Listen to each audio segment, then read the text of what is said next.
Olá, hoje vou ler para você o livro O Espelho de Machado de Assis. Seja bem-vindos ao canal Li um Livro. Por favor, se inscreva no canal para que eu leia livros para você. Curta os vídeos. Não esqueça de deixar seu comentário, ele é sempre bem-vindo. Boa leitura. O Espelho. Esboço de uma nova teoria da alma humana. 4 ou 5 cavalheiros debatiam, uma noite, várias questões de alta transcendência, sem que a disparidade dos votos trouxesse a menor alteração aos espíritos. A casa ficava no Morro de Santa Teresa, a sala era pequena, alumiada a velas, cuja luz fundia-se misteriosamente com o luar que vinha de fora. Entre a cidade, com as suas agitações e aventuras, e o céu, em que as estrelas pestanejavam, através de uma atmosfera límpida e sossegada, estavam os nossos 4 ou 5 investigadores de coisas metafísicas, resolvendo amigavelmente os mais árduos problemas do universo. Por que 4 ou 5? Rigorosamente eram 4 os que falavam, mas, além deles, havia na sala um quinto personagem, calado, pensando, cochilando, cuja espórtula no debate não passava de um ou outro resmungo de aprovação. Esse homem tinha a mesma idade dos companheiros, entre 40 e 50 anos, era provinciano, capitalista, inteligente, não sem instrução, e, ao que parece, astuto e cáustico. Não discutia nunca, e defendia-se da abstenção com um paradoxo, dizendo que a discussão é a forma polida do instinto batalhador, que jaz no homem, como uma herança bestial, e acrescentava que os serafins e os querubins não controvertiam nada, e, aliás, eram a perfeição espiritual e eterna. Como desse esta mesma resposta naquela noite, contestou-lhe um dos presentes, e desafiou-o a demonstrar o que dizia, se era capaz. Jacobina, assim se chamava ele, refletiu um instante, e respondeu, pensando bem, talvez o senhor tenha razão. Vai senão quando, no meio da noite, sucedeu que este casmurro usou da palavra, e não 2 ou 3 minutos, mas 30 ou 40. A conversa, em seus meandros, veio a cair na natureza da alma, ponto que dividiu radicalmente os 4 amigos. Cada cabeça, cada sentença, não só o acordo, mas a mesma discussão tornou-se difícil, se não impossível, pela multiplicidade das questões que se deduziram do tronco principal e um pouco, talvez, pela inconsistência dos pareceres. Um dos argumentadores pediu ao Jacobina alguma opinião, uma conjetura, ao menos.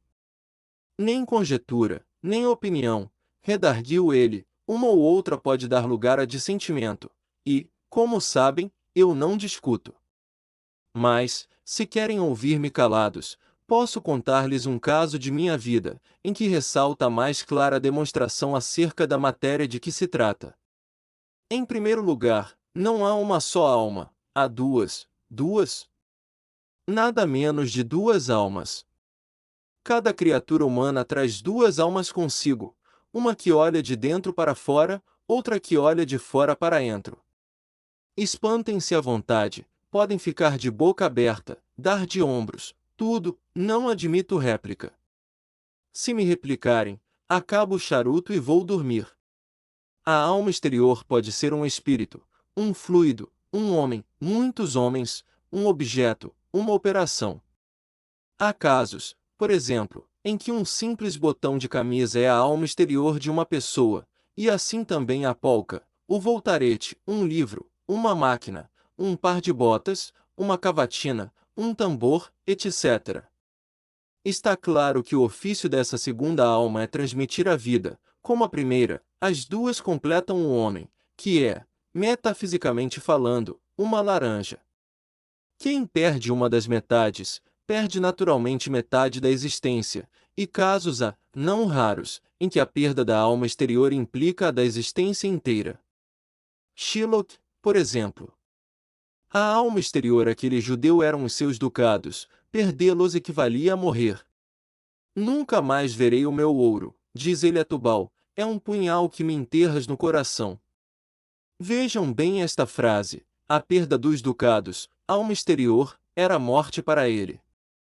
Agora, É preciso saber que a alma exterior não é sempre a mesma, não? Não, senhor, muda de natureza e de estado. Não há mudo a certas almas absorventes, como a pátria, com a qual disse o Camões que morria, e o poder, que foi a alma exterior de César e de Cromwell.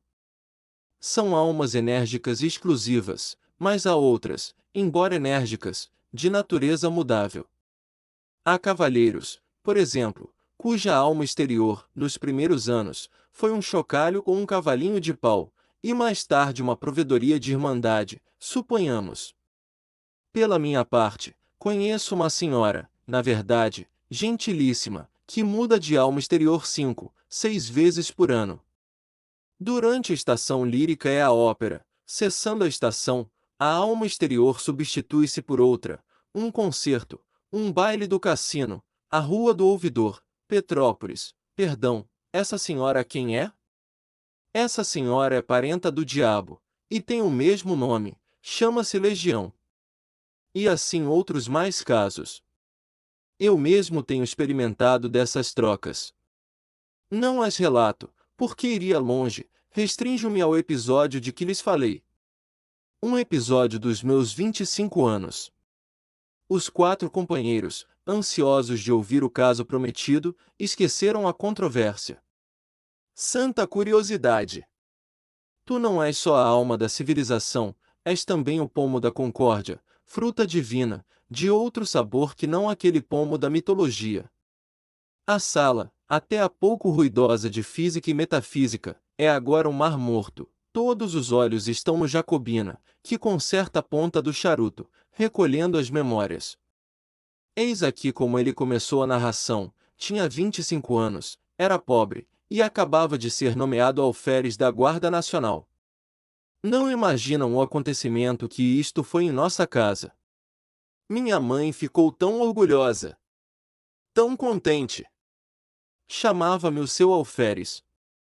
Primos e tios, foi tudo uma alegria sincera e pura. Na vila, note-se bem, houve alguns despeitados, choro e ranger de dentes, como na escritura, e o motivo não foi outro senão que o posto tinha muitos candidatos e que esses perderam. Suponho também que uma parte do desgosto foi inteiramente gratuita, nasceu da simples distinção. Lembra-me de alguns rapazes, que se davam comigo, e passaram a olhar-me de revés, durante algum tempo. Em compensação, tive muitas pessoas que ficaram satisfeitas com a nomeação, e a prova é que todo o fardamento me foi dado por amigos. Vai então uma das minhas tias, D. Marculina, viúva do capitão Peçanha, que morava a muitas léguas da vila, num sítio escuso e solitário, desejou ver-me, e pediu que fosse ter com ela e levasse a farda. Fui, acompanhado de um pajem, que daí a dias tornou à vila, porque a tia Marculina apenas me pilhou no sítio, escreveu à minha mãe dizendo que não me soltava antes de um mês, pelo menos. E abraçava-me. Chamava-me também o seu alferes. Achava-me um rapagão bonito. Como era um tanto patusca, chegou a confessar que tinha inveja da moça que houvesse de ser minha mulher. Jurava que em toda a província não havia outro que me pusesse o pé adiante.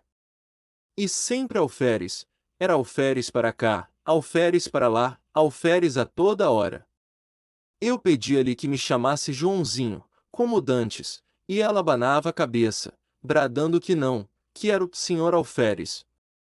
Um cunhado dela, irmão do finado Peçanha, que ali morava, não me chamava de outra maneira. Era o senhor alferes, não por gracejo, mas a sério, e à vista dos escravos, que naturalmente foram pelo mesmo caminho.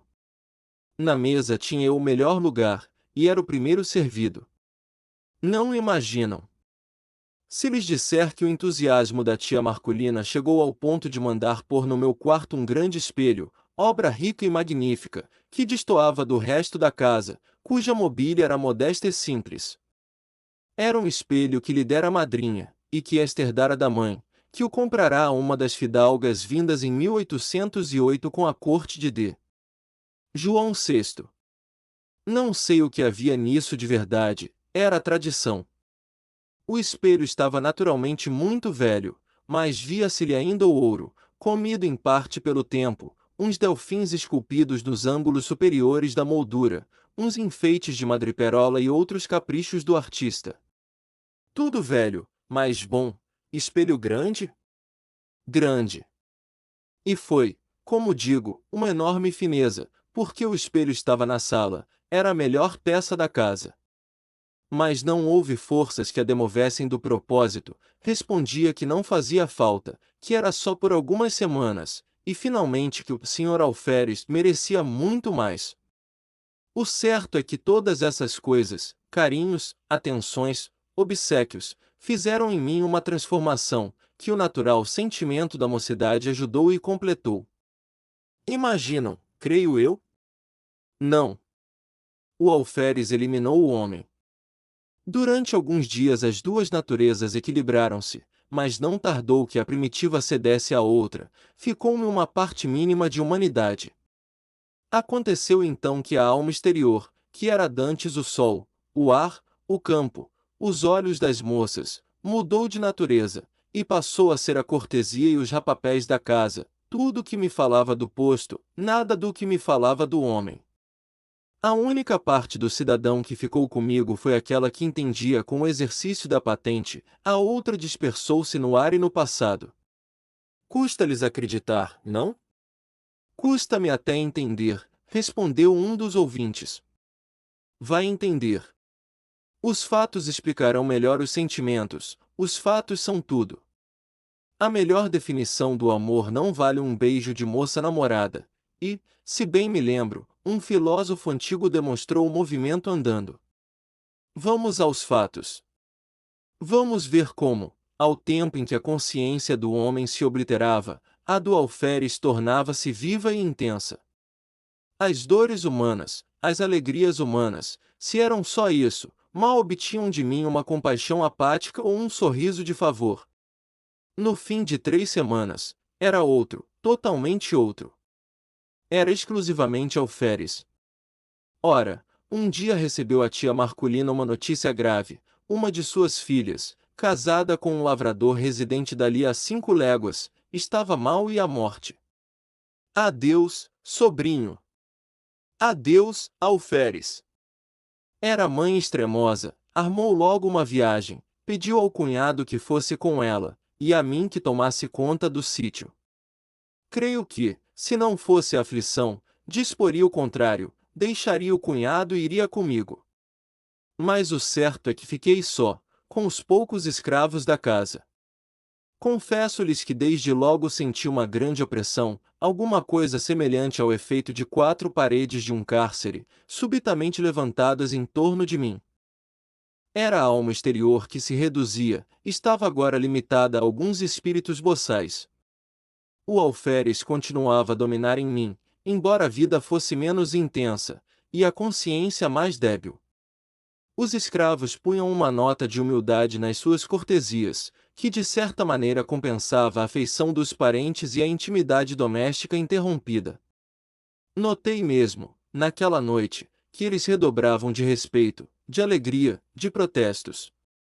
E o alferes, de minuto a minuto, e o alferes é muito bonito, e o alferes há de ser coronel, e o alferes há de casar com moça bonita, filha de general, um concerto de louvores e profecias, que me deixou estático. Ah! Pérfidos! Mal podia eu suspeitar a intenção secreta dos malvados. Matá-lo? Antes assim fosse. Coisa pior? Ouçam-me. Na manhã seguinte achei-me só. Os velhacos, seduzidos por outros, ou de movimento próprio, tinham resolvido fugir durante a noite, e assim fizeram. Achei-me só, sem mais ninguém, entre 4 paredes, diante do terreiro deserto e da roça abandonada. Nenhum fôlego humano. Corri a casa toda, a senzala, tudo, ninguém, um molequinho que fosse. Galos e galinhas tão somente, um par de mulas, que filosofavam a vida, sacudindo as moscas, e 3 bois. Os mesmos cães foram levados pelos escravos. Nenhum ente humano. Parece-lhes que isto era melhor do que ter morrido? Era pior. Não por medo, juro-lhes que não tinha medo, era um pouco atrevidinho, tanto que não senti nada, durante as primeiras horas.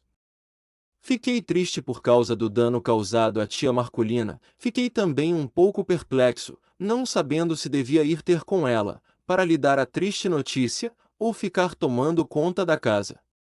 Adotei o segundo alvitre, para não desamparar a casa, e porque, se a minha prima enferma estava mal, eu ia somente aumentar a dor da mãe, sem remédio nenhum. Finalmente, esperei que o irmão do tio Peçanha voltasse naquele dia ou no outro, visto que tinha saído havia já 36 horas. Mas a manhã passou sem vestígio dele, à tarde comecei a sentir a sensação como de pessoa que houvesse perdido toda a ação nervosa, e não tivesse consciência da ação muscular. O irmão do tio Peçanha não voltou nesse dia, nem no outro, nem em toda aquela semana. Minha solidão tomou proporções enormes. Nunca os dias foram mais compridos, nunca o sol abrasou a terra com uma obstinação mais cansativa. As horas batiam de século a século no velho relógio da sala, cuja pêndula tic-tac, tic-tac, feria-me a alma interior, como um piparote contínuo da eternidade. Quando, muitos anos depois, li uma poesia americana, creio que de Longfellow, e topei este famoso estribilho: Never, forever. Forever, never. Confesso-lhes que tive um calafrio, recordei-me daqueles dias medonhos. Era justamente assim que fazia o relógio da tia Marcolina: never, forever, forever, never. Não eram golpes de pêndula, era um diálogo do abismo, um cochicho do nada. E então de noite. Não que a noite fosse mais silenciosa. O silêncio era o mesmo que de dia. Mas a noite era a sombra, era a solidão ainda mais estreita, ou mais larga. Tic-tac, tic-tac. Ninguém, nas salas, na varanda, nos corredores, no terreiro, ninguém em parte nenhuma. Riem-se. Sim, parece que tinha um pouco de medo. Oh! Fora bom se eu pudesse ter medo. Viveria. Mas o característico daquela situação é que eu nem sequer podia ter medo, isto é, o medo vulgarmente entendido. Tinha uma sensação inexplicável. Era como um defunto andando, um sonâmbulo, um boneco mecânico. Dormindo, era outra coisa. O sono dava-me alívio, não pela razão comum de ser irmão da morte, mas por outra. Acho que posso explicar assim esse fenômeno. O sono, eliminando a necessidade de uma alma exterior, deixava atuar a alma interior. Nos sonhos, fardava-me orgulhosamente, no meio da família e dos amigos, que me elogiavam o garbo, que me chamavam alferes. Vinha um amigo de nossa casa, e prometia-me o posto de tenente, outro de capitão ou major, e tudo isso fazia-me viver. Mas quando acordava, dia claro, esvaía-se com o sono a consciência do meu ser novo e único porque a alma interior perdia a ação exclusiva, e ficava dependente da outra, que teimava em não tornar. Não tornava. Eu saía fora, a um lado e outro, a ver se descobria algum sinal de regresso. Sou Eurane, N é voz tu em venir? Nada, coisa nenhuma, tal qual como na lenda francesa. Nada mais do que a poeira da estrada e o capinzal dos morros. Voltava para casa, nervoso, desesperado, estirava-me no canapé da sala. Tic-tac, tic-tac. Levantava-me, passeava, tamborilava nos vidros das janelas, assobiava.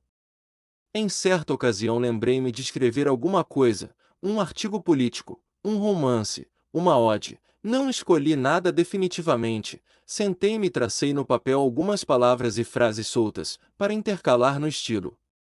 Mas o estilo, como tia Marcolina, deixava-se estar. Sou Eurane. Coisa nenhuma.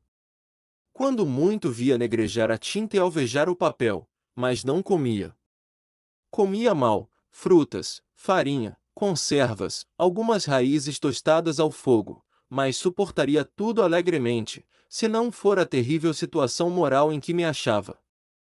Recitava versos, discursos, trechos latinos, liras de Gonzaga, oitavas de Camões, décimas, uma antologia em 30 volumes.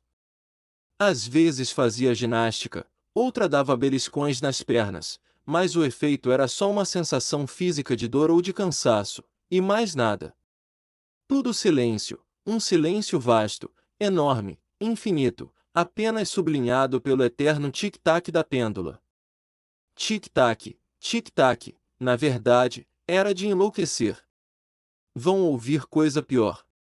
Convém dizer-lhes que, desde que ficará só, não olhar uma só vez para o espelho. Não era abstenção deliberada, não tinha motivo, era um impulso inconsciente, um receio de achar-me um e dois, ao mesmo tempo, naquela casa solitária, e se tal explicação é verdadeira, nada prova melhor a contradição humana. Porque no fim de 8 dias deu-me na veneta de olhar para o espelho com o fim justamente de achar-me dois. Olhei e recuei. O próprio vidro parecia conjurado com o resto do universo, não me estampou a figura nítida e inteira, mas vaga, esfumada, difusa, sombra de sombra. A realidade das leis físicas não permite negar que o espelho reproduziu-me textualmente, com os mesmos contornos e feições, assim devia ter sido. Mas tal não foi a minha sensação. Então tive medo, atribuí o fenômeno à excitação nervosa em que andava, receei ficar mais tempo, e enlouquecer. Vou-me embora, disse comigo. E levantei o braço com um gesto de mau humor, e ao mesmo tempo de decisão, olhando para o vidro, o gesto lá estava, mas disperso, esgaçado, mutilado. Entrei a vestir-me, murmurando comigo, tossindo sem tosse, sacudindo a roupa com estrépito, afligindo-me a frio com os botões, para dizer alguma coisa. De quando em quando, olhava furtivamente para o espelho, a imagem era a mesma difusão de linhas, a mesma decomposição de contornos. Continuei a vestir-me. Subitamente, por uma inspiração inexplicável, por um impulso sem cálculo, lembrou-me. Se forem capazes de adivinhar qual foi a minha ideia, diga.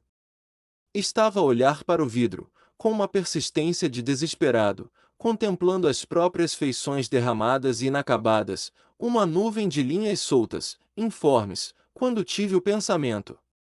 Não, não são capazes de adivinhar. Mas, diga, diga. Lembrou-me vestir a farda de alferes. Vestia, aprontei-me de todo, e, como estava defronte do espelho, levantei os olhos, e, não lhes digo nada, o vidro reproduziu então a figura integral, nenhuma linha de menos, nenhum contorno diverso, era eu mesmo, o alferes, que achava, enfim, a alma exterior. Essa alma ausente com a dona do sítio, dispersa e fugida com os escravos, ei-la recolhida no espelho.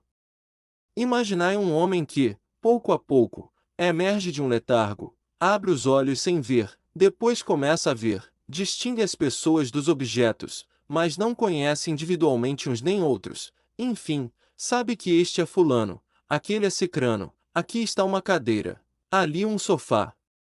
Tudo volta ao que era antes do sono. Assim foi comigo.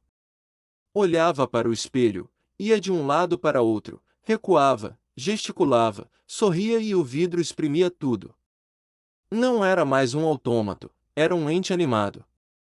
Daí em diante, fui outro. Cada dia, a uma certa hora, vestia-me de alferes, e sentava-me diante do espelho, lendo olhando, meditando, no fim de 2, 3 horas, despia-me outra vez. Com este regime pude atravessar mais 6 dias de solidão sem o sentir. Quando os outros voltaram a si, o narrador tinha descido as escadas. Fim. Obrigado por me deixar ler o livro para você. Siga o canal Li um Livro, para que eu continue lendo livros para você. Foi um prazer, até a próxima leitura juntos. Não esqueça de deixar seu comentário, ele é sempre bem-vindo. Até breve.